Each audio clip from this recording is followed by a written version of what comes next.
Se resuelve el problema 1181 de URI, que tiene el enunciado que está en inglés, pero es bastante entendible, lo pueden traducir como siempre con el traductor de Google.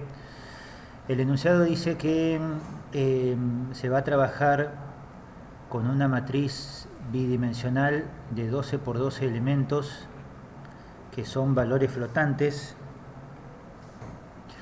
Y dice que en primer lugar se va a leer un número que es una de las líneas del arreglo y un carácter en mayúscula que va a indicar la operación a ser realizada sobre los elementos de ese arreglo.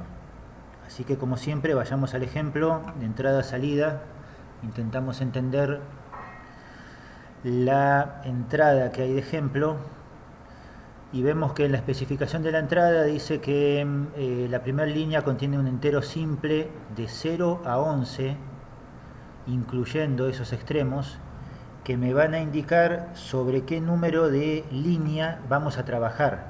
En este caso trabajamos sobre la tercera fila, que está identificada con el número 2. Luego de eso, en la entrada viene un carácter en mayúsculas, y ese carácter en mayúscula puede ser la S de suma o la M de media o promedio.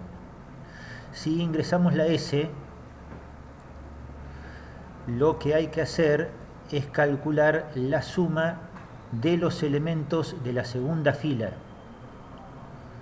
aunque nosotros leamos los 144 elementos de toda la matriz.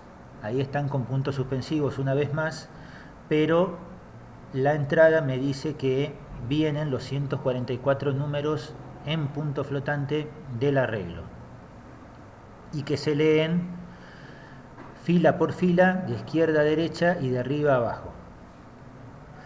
La salida hay que mostrarla, sea la suma o el promedio, con un dígito de precisión después del punto decimal. Así que vamos a tratar de codificar la solución a este problema. Una vez más, con el SINJAI armamos un programa simple con la plantilla de programa C++ en blanco y vamos comentando un poquito las cosas que hacemos. En primer lugar, tenemos que definir una matriz para los 144 valores. La matriz va a ser de 12 por 12.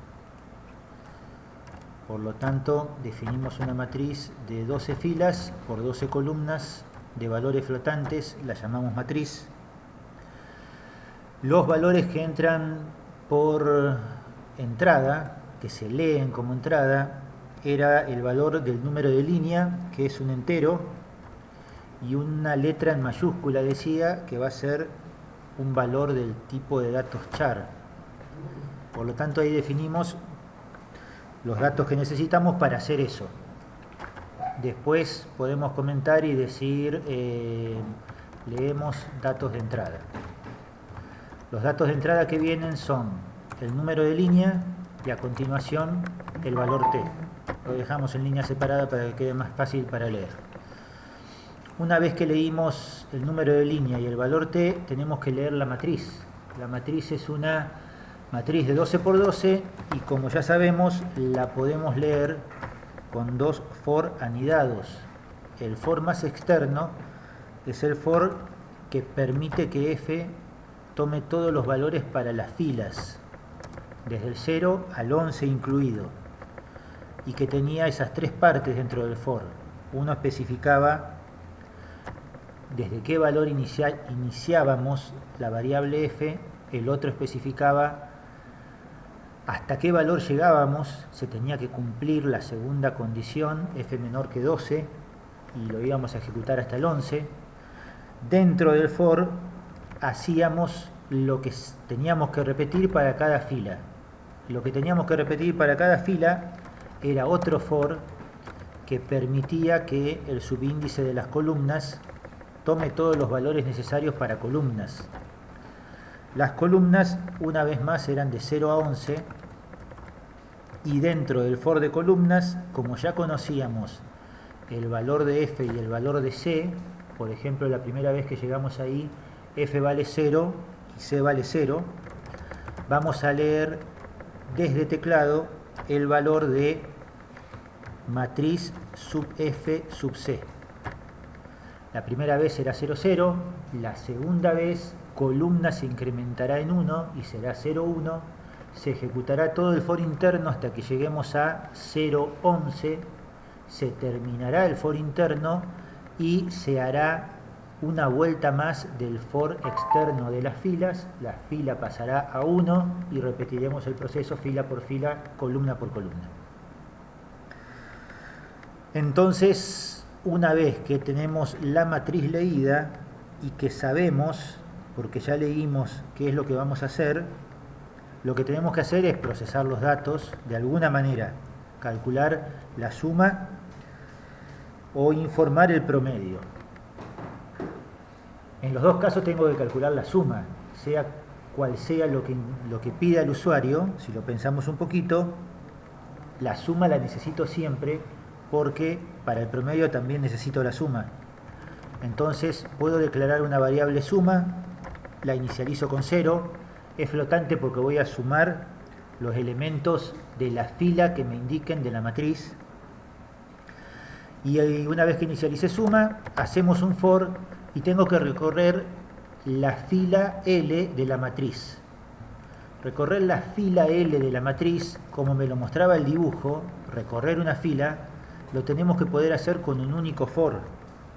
Por lo tanto, hago un for que vaya desde la columna 0, mientras columna sea menor que 12, columna más, y con ese único for yo voy a poder, en una sola sentencia, no uso las llaves, yo voy a poder acumular en suma los valores de la matriz. Matriz sub fila L, columna la que me indica la variable del for. Entonces, de esa manera ya calculé la suma de la columna que me necesita. Esto ya lo sabemos, pero lo recordamos. Yo podía ponerlo de manera, a esa suma la podía poner con notación abreviada y podía hacerlo escribiéndolo así. Lo dejo como comentario, cosa que después sirva para cuando lo quieran cambiar. Son equivalentes esta línea con la suma de manera más habitual y esta línea con la suma de manera usando notación abreviada. Una vez que calculé la suma, ya estoy un poco más cerca de las dos soluciones y puedo preparar la salida. Preparo la salida diciéndole va en formato de notación de punto fijo y con un dígito de precisión. Y recién ahí puedo armar finalmente la salida preguntando por el valor que ingresó el usuario. Si la variable t, que era una letra que ingresó el usuario, es igual a la S que me indicaba suma, vamos a mostrar el valor de suma y vamos a terminar con la salida.